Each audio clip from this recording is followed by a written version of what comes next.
Welcome to Prepared Enough, a podcast for moms who want to lighten the mental load of motherhood and create homes where kids can thrive. I'm your host, Natasha Mila, former teacher, mom of four, and firm believer that a well-prepared home can do a lot of the heavy lifting for you. During each episode, we'll explore simple ways to design organized, intentional spaces and rhythms that build your child's responsibility and bring more ease into your day. So if you're ready to create a home that works with you and not against you, you're in the right place. Hit follow and let's get started. Hello everyone, it is mid-October and I know trick or treat is right around the corner and we're in fall cozy season and all that jazz, but I also know grandparents are going to start asking you what your kids want for Christmas soon if they haven't already. So before you go crazy and make an Amazon wish list with just like a few recommended toys that will only be enjoyed for a few months and then deemed clutter, let's do a little pre-planning. So before you start writing or even buying your kids' Christmas lists for yourself as parents and or like sending them to grandparents, take a pause. Today we're going to talk about looking around our homes to figure out what we already have, what we're done with, and what we'll actually need soon. So we're going to look at a couple different areas of our kids' things to do this. Going through these few categories before you start thinking about the holidays is going to help you feel much more prepared, save you from a clutter problem, and it's definitely going to save you money. Okay, so we're going to roll into today's episode by first talking about toys. We'll then have conversations about seasonal outerwear, home and practical needs, clothing and essentials, learning and hobby supplies, and experience/family gifts. We will be making lists for each of these sections, and we'll probably make more of like a giant overall list, and then at the end, we will need to narrow that list down to make it more concise for this year's specific Christmas. Obviously, you aren't going to get your kids everything they need all in 1 month, but we're going to start big and narrow down for the holidays. Now, the first two areas, the toys and the seasonal outerwear, are going to take a little more effort on your end. They are going to involve more than just kind of making a list. You're going to need to get your eyes on the toys and the clothing so that you know what you need and you know what you need to add. The last four areas kind of are going to come with a little less effort and will just mostly involve you making a brainstorming list. Okay.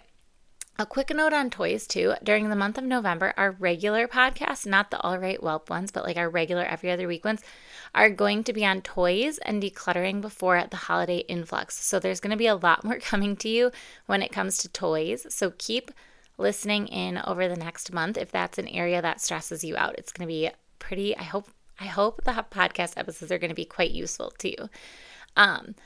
So we're just going to dive in. We're going to dive in with toys. So the first of 6 areas, the toy edit. Again, more coming with this over the next month because there's just so much to say when it comes to decluttering toys. But honestly, the decluttering of the toys is actually the easy part. The planning, what's next, and the setting up of your toys is kind of what gets tricky if you don't know what you're doing. Anyway, today we're only going to be talking a tiny bit on decluttering toys and planning what's next. So for the purposes of creating gift wish lists, we're going to focus on the following steps. We are not doing a full toy declutter or reorganization, but we do need to get our hands in the toys and see what's going on at the very least. So first things first, locate the toys and clean them up. Clean up all the toys to their usual extent. This is certainly going to be harder if you never have had any order to any of your toys. So for the purpose of this episode, I'm going to just assume that you have some sort of organizational system for your toys. If you do not, and you literally just keep your toys on the floor 24/7, you might need some extra help in the toy department. But try and go at least get them up off of the floor and onto a shelf or in a bin or whatever your organization system is. Go kind of put them where they need to go in some random place, but get them up off the floor for a minute and kind of all in one location. Then we're going to need to do like a 20-minute scan of all of your toys. Now, I want you to kind of be like holding, I want your hands in the toys, right? Because I want you to like know what you actually have. So you're going to be digging through toys, right? Especially if you have a lot. You also might want to grab 2 garbage bags because we are kind of going to be able to do a mini toy declutter here, but not a big full one. But you're going to want 1 garbage bag for literal garbage and 1 for donations. So we're not completing a full toy declutter in 20 minutes, but we're just scratching the surface of what's kind of like right in front of our faces. I'm not going to get into how to include your kids in this process in this episode. I will talk more about that in this upcoming month, but it's worth its own full podcast episode. So for a lack of time here, I'm going to skip over that part, tabling it for later. And for today's purpose, you can maybe just have your kids nearby if they're older than the age of 3 and can kind of control their hands during this 20-minute process. But they also don't need to be there, but it is kind of helpful to have them there. But again, they do have to be like age where they can kind of control themselves to some extent and they're not just throwing all their toys back out on the floor. All right, so we have 20 minutes max to do this. This is not a full toy declutter. Again, this is like the 8th time I've said that. But we are simply setting 4 5-minute timers and we're getting done what we can in that time. The main goal during this toy edit is to get your eyes on the toys in a new light so that it helps you make your gift list. So the main goal is just getting your eyes on the toys so that you can make your gift list. Okay, 20 minutes only. Get your timers ready and you're going to start and stop for 5-minute periods. So we're going to do a full toy declutter again before Christmas, but for now we're just going to do what we can do for purpose of gift lists. Okay, first 5 minutes is going to be for broken toys. You are going to look for broken toys and put those in the garbage bag if you have no intention of ever repairing them. And be honest with yourself here. Like, are you actually going to repair the toy? We repair a lot of toys in our house all the time. Probably weekly we are repairing a toy or some sort of tool or something that the kids use. So I'm here for you if you actually plan to repair something. But there are plenty of junk toys that I never repair, like the cheap toys or the toys that I really never wanted in the first place. When those toys break, I'm like, oops, sorry, bye toy. So anyway, throw away garbage and broken toys or ripped packaging. Like sometimes people keep their toys in boxes, like throw that away if it's beyond repair and you aren't planning on repairing it. So go through your toys for the first 5 minutes and throw anything broken or like literal garbage away. In the next 5 minutes, you're going to set a timer after that to go through and look for outgrown toys. So like anything your child has or your children have outgrown. So bonus points if it's like big items. So when I say outgrown, I just mean like things that they haven't played with in a long time or kind of like babyish for them, and that you aren't passing down on any other for any other siblings or anything. So anything that is like what we used that in the past, we loved it, we're done with it, now we're moving on. Put those in the donate bag. So 5 minutes for looking through all of the toys for anything that's like outgrown. Again, you're not going to get all of the things that you want to get, so you're just setting a timer and you're doing what you can during that time. The next 5 minutes after that, you're going to look for duplicate toys. So scan for duplicate toys. They don't have to be like exactly the same, but do you really need like 2 animal peg puzzles for your toddler when they hardly even ever use the one? Like you got farm animals, you got zoo animals, just like pick one of the 2. It's fine. Like you're not going to need everything in both copies. Things are going to be fine. So if there's anything like this that you could possibly get rid of, again, this is a quick scan. You're just doing it for 5 minutes. We don't have time for a full toy declutter, so we're just doing this quickly. Put any of those duplicates you can find in your donation bag. So that's your third 5-minute period. And then your last 5 minutes, you are going to go. So, and then I should have said this before. You could certainly be pausing this episode and doing this actually while I'm talking to you. Or my assumption is probably that you're going to be listening to this podcast episode and then later going in and and going through your toys and stuff like this after you've kind of listened to the big picture. I don't know though, because everybody kind of learns differently. Okay, so the last 5 minutes are going to be for like forgotten toys. This is my personal favorite category, and I feel like you can get rid of a lot of stuff here, but this is where it's going to be beneficial to have your kids' input on. And again, we're not going to go into how to include your kids in this episode, so we just simply don't have time to do it all in one episode. But yeah, so kind of we're just scratching the surface here. So is there anything that your kids have forgotten about? This is an area where you're going to want to like have your kids kind of to ask them the questions if they kind of want something or don't, because sometimes we forget about it. Like your kids forget about it and then you pull it back out and it's super exciting again. Sometimes it's super exciting only for like a week, and it was forgotten for a reason. So yeah, you kind of have to use your best judgment. If it's something that you've already pulled back out and then it was exciting again for like a very short period of time, you can probably assume that it's not really that exciting. And sometimes there's things that the kids have forgotten about and that it's also not exciting. So those are an easy get rid of, right? If there's anything that you as the adult of your house have hated having in your house and your kids have also forgotten about, this is the time that I'm going to tell you to trick your kids if they're little. Remember, you are the curator of your home. So if there's a toy that should have never really entered the home in the first place, but it just, because it kind of like took away from the values that you have place in your home, but for some reason or another, it just kind of happened to be in your house, or like it was from a family member that, you really liked and you wanted to respect their gift and whatever. So it made it into your house, whatever the reason it may be. This is your time, if it's been forgotten about, to trick your kids and do what you should have done in the first place and just get rid of it. If you have little kids who honestly don't really remember, you can quick sneak that bad boy into the donate bag, and in a year, when they ask about it again, you can just claim ignorance and be like, maybe we got rid of it, I don't remember. And I almost guarantee that they'll be like, oh, and then they'll just kind of shrug and move on for the most part. I don't think that there's ever been a time where my kids have been like genuinely upset and super sad about me getting rid of a toy.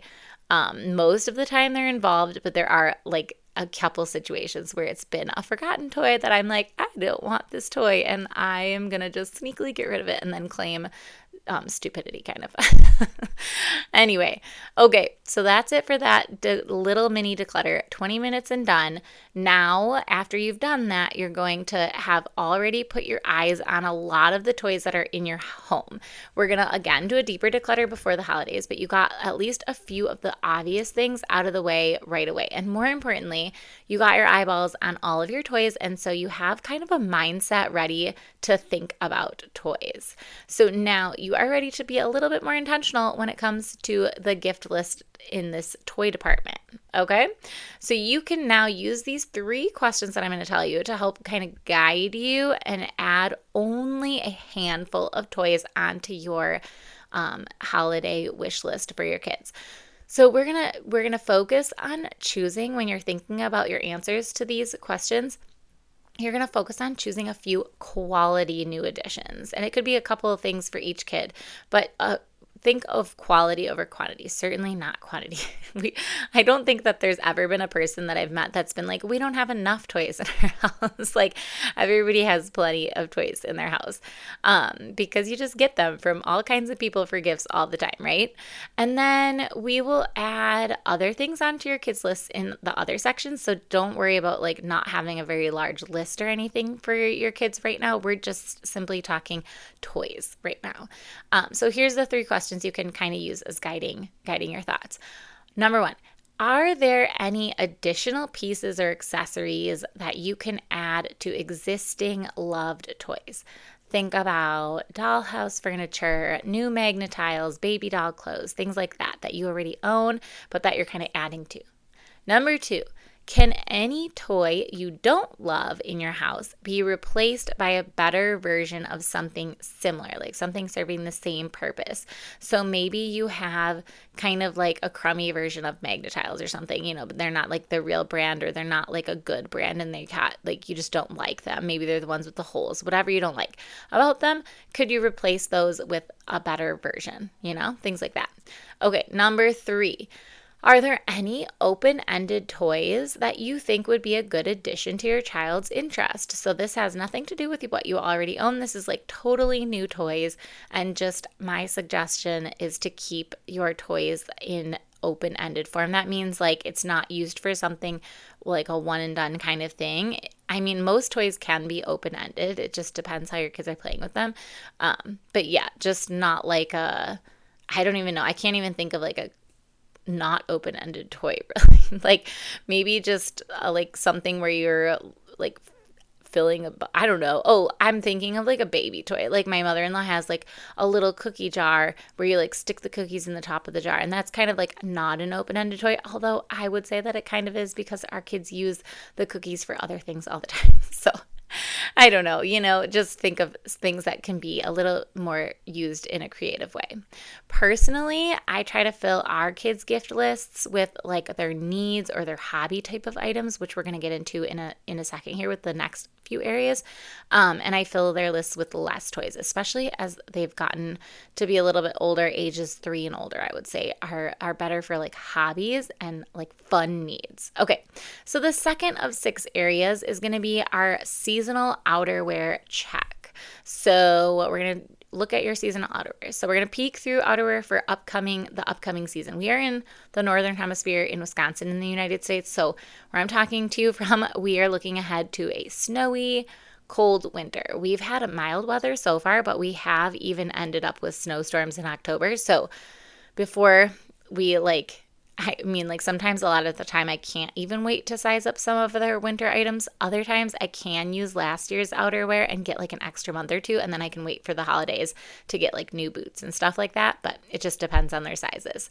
Anyway, for us, that means when I'm peeking at our seasonal outerwear, I'm looking for things like rain boots for like cold, sludgy weather, winter boots, snow boots, winter boots, snow boots are the same thing, snow suits or snow pants, jackets, hats, mittens, long underwear, and warm socks. Those are kind of my go-to winter outerwear type of items. Honestly, I just wrote, and you know what? Fleece jackets. We like to keep one fleece jacket in each size. Okay, so I'm just going to quick list those again because I feel like I just rambled and like went all over the place. So rain boots, winter boots, snowsuits or snow pants, jackets, like a winter jacket, hats, mittens, long underwear, fleece jacket, and warm socks. And I just wrote those down. I paused my recording and I just wrote those down in a little note for myself because I am going to go through our seasonal outerwear so that I can add them to our Christmas list as well. So now you're going to go do the same thing at your house if you're pausing this video or this podcast, or if you're or listening to it all the way through, and then you're going to go do it later.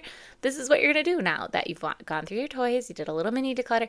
Now you're going to make a list of outerwear that you need for your specific area in the upcoming weather season.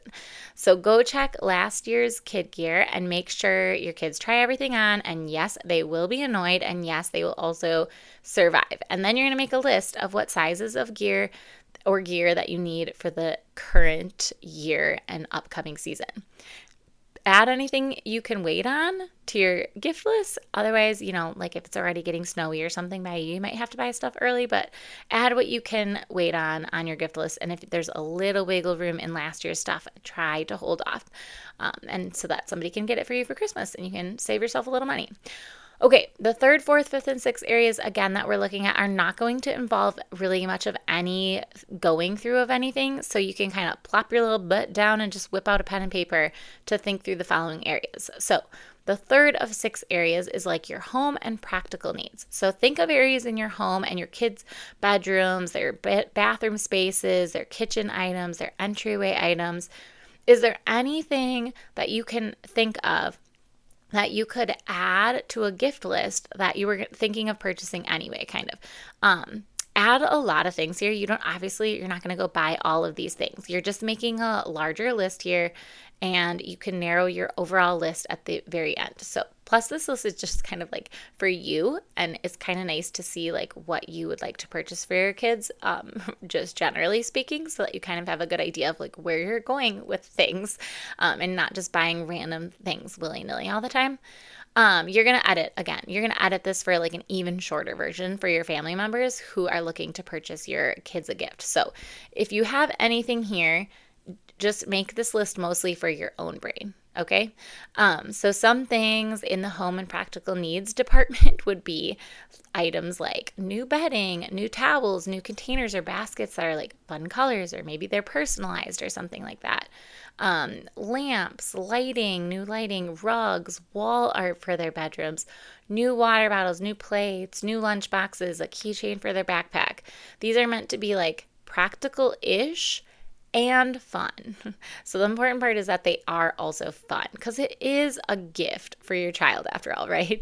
And so probably they would not think like boring new white shades were a gift, but if you were planning to get your daughter new floral curtains for her bedroom, these would totally count as a fun gift, right? Because they're like, oh, that's so exciting. I get to put this new thing up in my room and it's also super cool, right?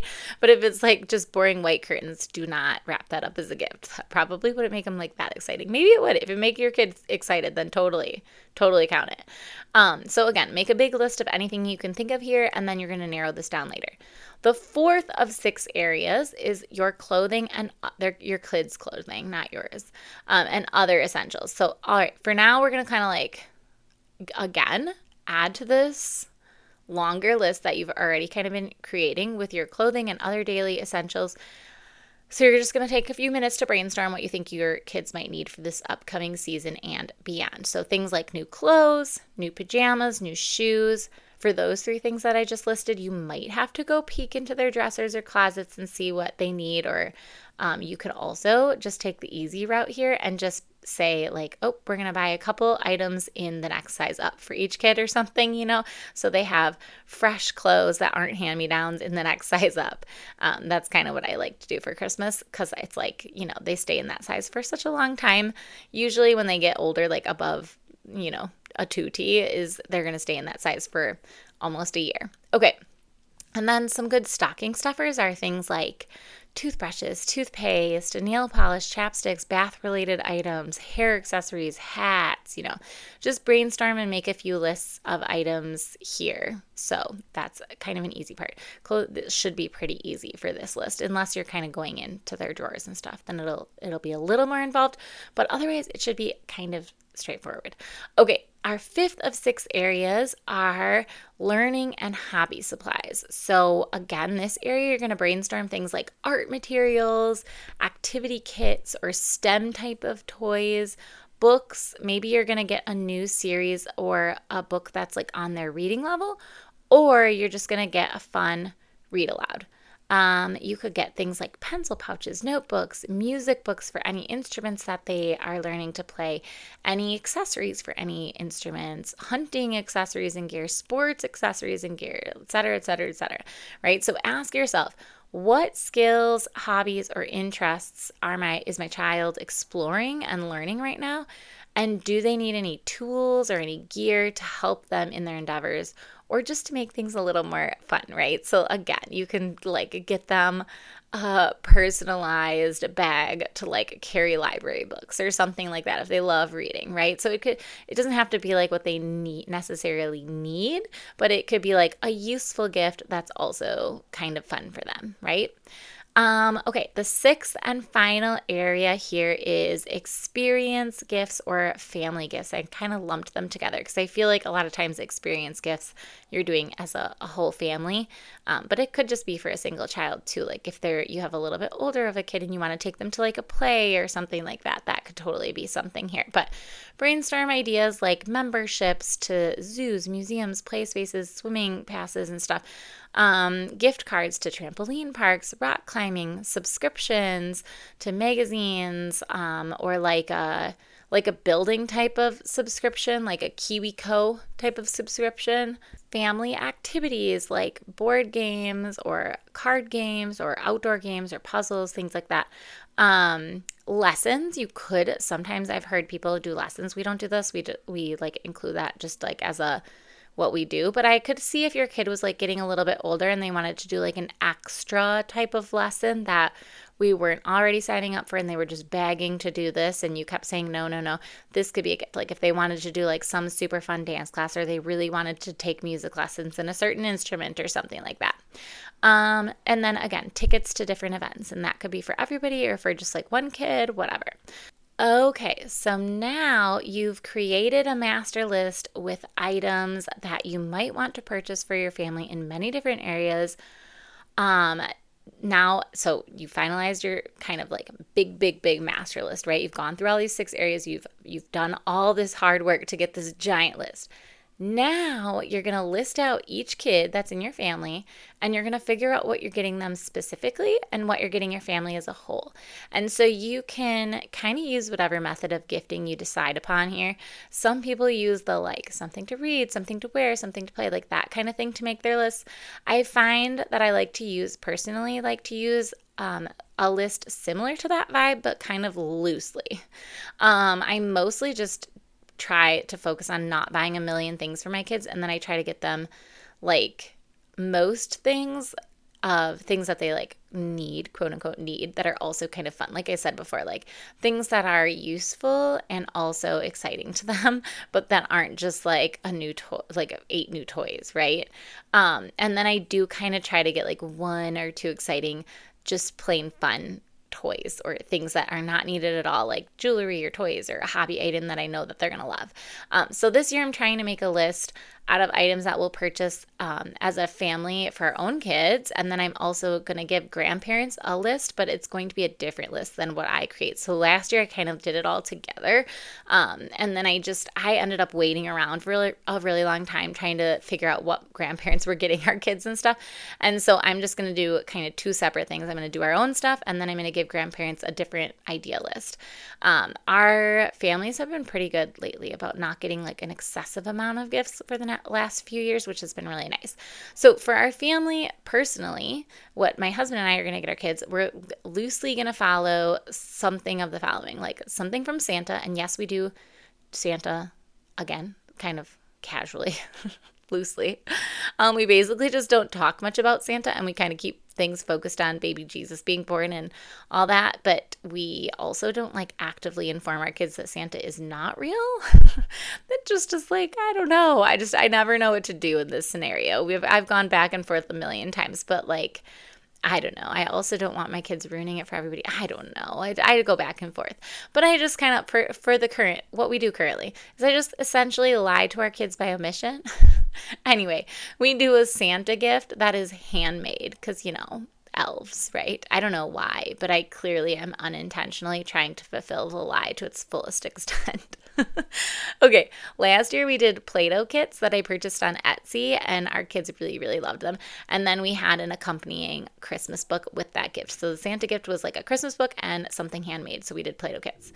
So we did something from Santa, then we do something needed. So this is usually like clothes or shoes or something to play. This is a toy, something to use, a hobby or interest related item, something to read, which would be like a book for each kid. And then like 1 to 3 stocking stuffers, like little tiny things like chapsticks, things like that. And then I fill the rest of their stocking with just candy. And then 1 to 2 extra gifts that maybe like probably just like 1 extra gift, honestly, at this point, because that's a lot of things. And that would just be like, again, something small, like I might just wrap up new markers or new paints or, something small that I was like kind of already going to buy them. So yeah, we just kind of, it's just to mostly like have gift fillers, but really with stuff that we were already probably going to buy them. So after I kind of map out what I think that we will buy our kids, I'm going to make a separate list for our kids, for grandparents and stuff or for everybody, any family members that want it, with clothing sizes, shoe sizes, and a short list of things that they could think about buying, with like larger blanket statements for family members who like to be creative and like think of their own gifts, and also an Amazon wish list for each of the kids. So that's for the family members who would just rather click and buy. So it's kind of tricky to explain that. So an example message I wrote out, like an example message, to send send to family members, it might sound something like this. So you might say, hey, Elle is in size 6 for pants and shirts, size 12 for shoes.